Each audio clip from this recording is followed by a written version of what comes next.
Marsinah, bukti sejarah dari kebrutalan pemerintahan diktatorship Soeharto. Pak Marsinah ditemukan dalam kondisi sudah meninggal dunia di tengah hutan seperti ini, di hutan Nganjuk. Tubuhnya rusak, penuh bekas luka.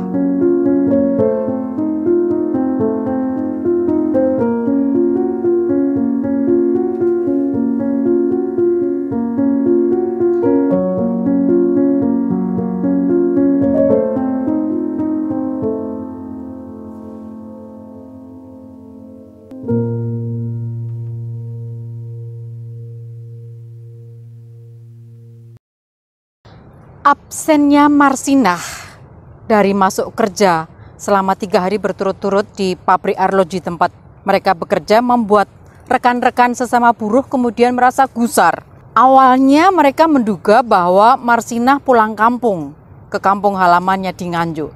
Tapi karena kemudian 3 hari tidak ada kabar, mereka pun mulai gusar dan mencari kemana-mana, mencari informasi, mencari kemana Marsinah pergi.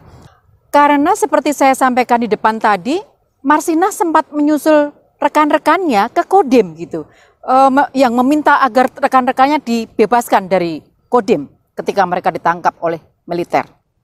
Kabar mengejutkan pun kemudian mereka terima pada tanggal 8 Mei 1993, bahwa Marsinah ditemukan dalam kondisi sudah meninggal dunia di tengah hutan seperti ini, di hutan Nganjuk. Tubuhnya rusak, penuh bekas luka. Jasad Marsinah kemudian dibawa ke Rumah Sakit Umum Daerah Nganjuk untuk dilakukan otopsi. Dan dari hasil visum et repertum yang dilakukan pada waktu itu, berat bagi saya untuk membacakan. Yang pertama, ada ditemukan luka robek teratur sepanjang 3 cm di tubuh Marsinah. Luka tersebut mulai dari dinding kiri lubang kemaluan Marsinah hingga ke rongga perutnya. Tulang panggul bagian depan hancur dan di dalam tubuhnya ditemukan serpihan-serpihan tulang yang menunjukkan bahwa sebelum meninggal, sebelum ajalnya, Marsinah mengalami penganiayaan yang luar biasa. Selaput darah Marsinah robek dalam tingkat kerobekan yang tidak teratur, kantung kemih dan usus bawahnya mengalami memar hingga perutnya mengalami pendarahan. Marsinah kemudian dimakamkan, tetapi kemudian setelah dimakamkan dalam proses penyelidikan diputuskan bahwa makamnya dibongkar dan jenazahnya divisum ulang, diotopsi ulang, dan kali ini otopsi dilakukan oleh tim dokter dari RSUD Dr. Sutomo Surabaya. Hasil otopsinya menunjukkan hal yang persis sama yang sebelumnya ditemukan oleh hasil otopsi yang tadi saya sebutkan di muka. Bagaimana kisah lanjutan dari Marsinah? Ikuti terus. Satu catatan penting yang harus saya berikan di sini adalah bahwa 1 bulan sebelum peristiwa penangkapan dan kemudian diakhiri dengan kematian Marsinah itu, Presiden Indonesia pada waktu itu, Presiden Soeharto, menghadiri pertemuan hak asasi manusia di Thailand. Pertemuan internasional kali itu membahas antara lain tentang RUU HAM yang sedang digagas dan dicanangkan oleh PBB. Dan satu catatan penting untuk saya sampaikan di sini adalah bahwa dalam forum HAM internasional itu, Presiden Soeharto mengemukakan bahwa RUU hak asasi manusia yang dicanangkan PBB itu tidak bisa diterapkan di Asia. Sebetulnya maksudnya di Indonesia, tetapi Pak Harto mengatakan di Asia. Mengapa? Alasannya adalah Presiden yang dikenal dengan senyum dinginnya itu The Smiling General itu mengatakan bahwa di Asia warga tidak bisa bebas mengkritik pemimpinnya. Itu bukan bagian dari budaya di Asia. Itu alasannya. Meskipun maksudnya adalah Indonesia, tetapi yang dipakai adalah Asia. Nah, itu dikatakan oleh Pak Harto berbeda dengan budaya Barat. Soeharto juga menekankan bahwa di Indonesia khususnya warga negara wajib menunjukkan rasa hormat kepada pemimpin mereka.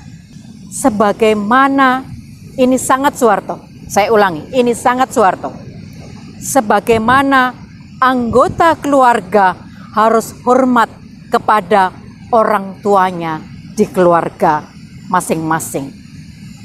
Presiden sebagai kepala negara itu oleh Soeharto dipahami seperti kepala keluarga di keluarga. Dan ini ada kaitannya kenapa Soeharto mewajibkan PKK dan ketua PKK adalah harus istri dari pejabat tertinggi di kantor yang bersangkutan. Karena dia melihat negara sebagai keluarga. Keluarga adalah micro state. Negara adalah macro family. Kira-kira begitu. Tadi saya katakan bahwa mungkin Anda bertanya, kok bisa militer mengintervensi secara langsung demo buruh sedemikian rupa? Karena bukan hanya soal 1 bulan sebelumnya Soeharto membuat statement semacam itu, namun juga Soeharto melakukan intervensi langsung, intervensi monitor langsung, dan memiliki seperangkat alat hukum, peraturan yang memberi dia hak untuk melakukan intervensi langsung. Antara lain misalnya ada yang namanya Surat Keputusan Bakorstanas nomor 2/Satnas/12 tahun 1990. Begitu juga ada Keputusan Menteri Tenaga Kerja nomor 342/Men/1986 yang mana dua peraturan atau dua legalitas ini memberi hak bahwa jika ada perselisihan antara buruh dengan pengusaha, maka yang berhak memediasi adalah militer. Jadi terang-terangan tertulis di sana. Tak heran para pekerja yang kritis dan bersuara kencang harus kuat menghadapi intimidasi dan kriminalisasi dari militer. Itu yang menyebabkan mengapa Koramil Kodim turun langsung dalam mencegah demo, mencegah mogok kerja, dan kemudian memanggil paksa, mengambil para aktivis buruh, dan kemudian memaksa mereka untuk menandatangani surat pengunduran dan seterusnya, dan bahkan kemudian membunuh dengan brutal Marsinah yang dikenal sebagai pemimpin buruh pada waktu itu. Hingga hari ini, 28 tahun kemudian, kasus pembunuhan terhadap Marsinah belum juga terbongkar.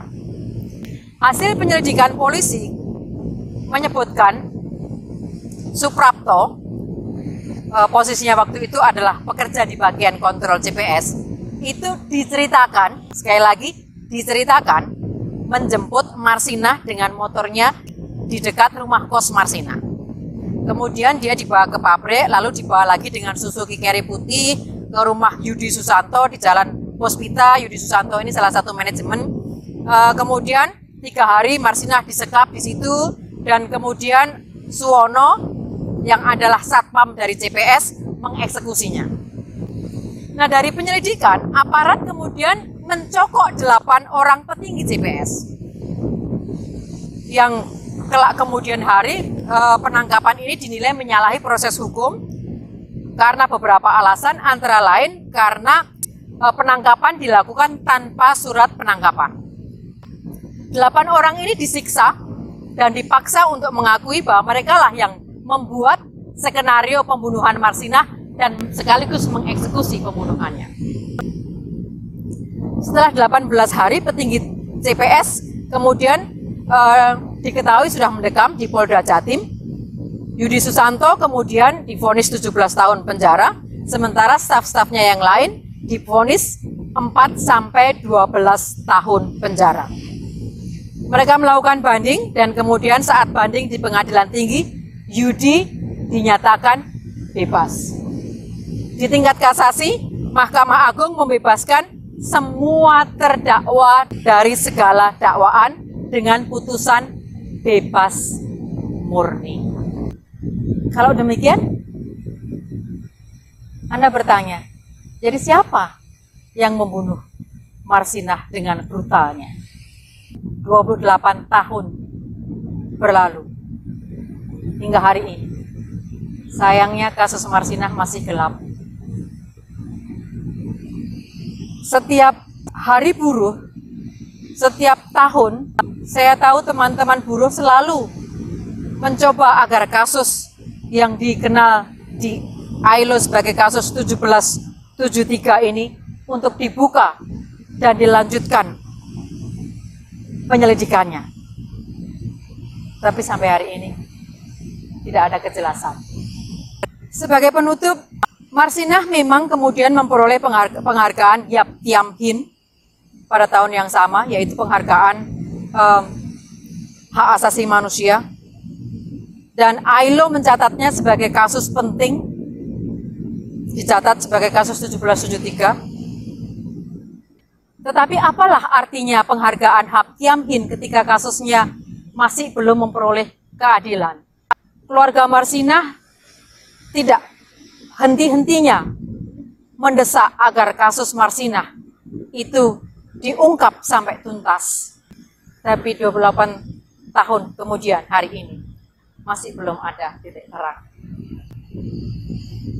Kisah Marsinah juga kemudian difilmkan oleh Slamet Raharjo Djarot dengan judul film, teman-teman nanti bisa Google, Marsinah Cry Justice. Film ini pada masanya termasuk film yang berbiaya sangat besar dan seperti bisa diduga dalam beberapa kali usaha pemutaran pada waktu itu sempat ada pelarangan pemutaran gitu ya. Bahkan dalam proses pembuatannya pun saya ingat ada menimbulkan sejumlah kontroversi. Pada waktu itu saya ingat muncul permintaan Menteri Tenaga Kerja Jacob Nuawea yang meminta agar pemutaran film Marsinah ditunda dulu katanya, ditunda tanpa batas waktu. Sejumlah teman-teman seniman juga membuat lagu, ada kelompok band punk yang berasal dari Jakarta, kelompok marginal membuat lagu Marsinah, kemudian ada juga penyanyi keroncong Mus Mulyadi almarhum juga membuat dan menyanyikan lagu Marsinah, dan kemudian juga ada beberapa kali pentas teater yang diusahakan, dan lagi-lagi seperti biasa, jangankan pada waktu itu ya, pada hari ini aja seringkali ada banyak diskusi-diskusi pemutaran film, pementasan teater yang masih dianggap sensitif begitu, yang mungkin pemerintah langsung atau aparat tidak melarang, tetapi oleh kelompok-kelompok tertentu, ormas-ormas yang sayangnya justru selalu seolah-olah di backup oleh aparat begitu, membubarkan acara-acara diskusi semacam itu. Nah, demikian tadi cerita tentang Marsinah. Kita berharap bahwa dengan diceritakan ulangnya kisah Marsinah pada 28 tahun peringatan atas kematian brutalnya itu, maka kita tidak melupakan sejarah itu. Karena dengan demikian kita akan terus menuntut keadilan untuk Marsinah dan mencegah tidak ada lagi Marsinah yang lain di negeri ini. Sampai di sini obrolan kita kali ini. Terus menjadi cerdas, terus belajar, dan tetaplah mencintai.